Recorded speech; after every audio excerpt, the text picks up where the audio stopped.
G'day there, my fellow hunters. It's your boy Ozzy here. Today I thought I'd come with you with another sweet dual blade build, since she's all like the last one. Now this time I'm fighting a Labombi, obviously, but it's it's a different kind of build because not only am I running paralysis, but I'm also running thunder element as well, because I'm running the Kezu dual blades, which are a great mix actually, because as you can see right now, Labombi's getting paralyzed. Plus I'm also doing some sweet ass thunder damage. As before, this is a free Chameleos build, so just getting that out there. Now, for those who know this breaks down, I'm going to show a quick rundown of the build, and then I'll go into a further build breakdown later on in the video. So let's begin, shall we? First off, we're running the Kezu dual blades. Then we're running the Alcaroth Vertex. I'm sorry, I'm bad with these names. Which gives us some nice skills. Then we're running the Alcaroth Thorax. Then we're running the Voltodon Vambraces. Then we're running the Baroth Coil. We're also running the Rajang Legs. And we're running the Thunderous Talismans. And what you'll see is, if you look over there, I'm actually running Crit Eye level 5, Thunder Attack level 5, Critical Element level 3, so we can actually get the most out of our Thunder, Paralysis Attack level 3, Defense Boost level 3 because I couldn't think of any put in the level 1 slots, Crit Boost level 2, Latent Power and Dragon Attack, these are side effects of the armor, Crit Draw, Affinity Sliding, Recovery Speed, Evade Ascender, and Flinch Free. Do you stop getting tripped by other longsworders? Sorry, I just have to keep doing that, saying that. Anyway, as you can see in this video, you can really do, if you find a monster that is a 3-star weak to paralysis, like you watch the fight here, I paralyzed this guy like three times in this fight. And when you do get him into paralysis, and he's there shaking like like he's been electrocuted to death, that opens up a massive damage window for you and your team, which is just an awesome opportunity just to lay some serious damage on him. Now, as you can see also, when I'm actually doing the crit damage, I'm actually doing some pretty decent numbers as well, because I do have a fairly good crit. Like I'm running, it says 35, but then you add in the crit boost and the critical element, and it's actually a lot higher than that. And it will do some seriously good damage as well. Like if you get a monster that's 3-star weak to thunder, you'll do some good damage towards it. Not only that, but just having a status effect on your weapons can actually benefit you and your team anyway.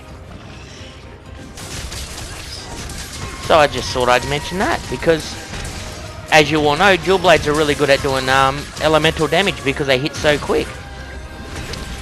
So what we'll do right now is we'll just jump on in, and I'll go into a further in-depth build and show you the skills on each of the weapon armor pieces. Alright, before we get into the actual equipment, you will notice that there will be other skills on it. They are just the the decorations I've got in with the armor. So let's begin, shall we? Obviously there's Kezu dual blades right there. As you know, they're running thunder and paralysis with a natural 10% affinity. But with the ramped up slot, I am actually running paralysis because I want to really paralyze the monster, because it's always good to do that. You can run attack or you can run thunder if you like, it's up to you. Now with the Alcaroth Vertex, where it actually comes with a crit element, but because I've got a thunder decoration there, it's running thunder as well. Then for the Thorax, it's running critical element, crit eye, dragon attack, and thunder. Now once again, some of those skills there are actually from the decorations. Then with the Vambraces, it runs Evader Extender, Paralysis, and the defense boost is actually, that's from the decorations. You don't need to have that there. I just honestly couldn't think of any other level 1 skills that I really needed, because all the good ones have gone to level 2. It's really a pain in the ass. Then we come to the coil, which runs critical draw, crit eye once again, and thunder attack. Then for the legs, you will notice that I'm running crit boost, latent power, recovery speed, and flinch free, so that you can't be tripped. Then with the talisman, I'm actually running a paralysis attack talisman with affinity sliding. Now it would be preferable if that had, well, some decoration slots, but obviously it doesn't. Now if we jump back out and we go into decorations, you will see that on the dual blades I'm running expert and then 2 bolts. On the head I'm running a bolt. On the thorax or the chest I'm running another bolt. Then for the vambraces I'm running obviously the 3 defense, that's completely optional. On the coil I'm running another bolt. On the legs I'm running a recovery and a brace, and on the talisman, well, there's no slot, so there's nothing. And that's actually the loadout that you see, and it's actually not a bad looking loadout, because as you can see, I'll leave the fight going, I'll put that back on. You can actually see that we actually are doing some sweet damage towards him. And it's actually, well, you actually do some good damage. And it does open up a lot of, well, it does give your team a good area to attack, especially when he's got paralysis on, because he will just stand there and just shake your agent. So anyway, if you enjoyed this build, obviously don't forget to like and subscribe. And as always, I've been the Aussie Hunter, G'day. And until next time, happy hunting! Believe in yourself!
Run like the wind! Time for some sharpening.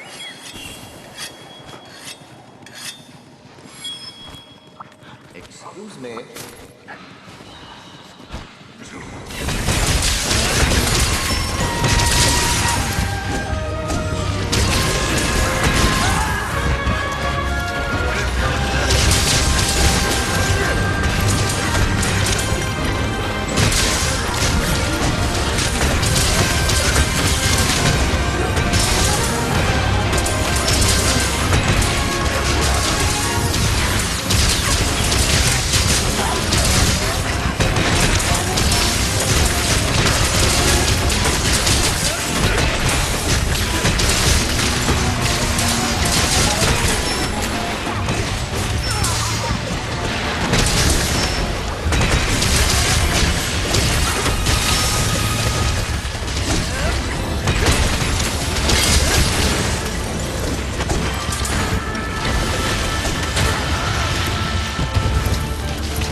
I'll help myself, thank you. You won't be needing this.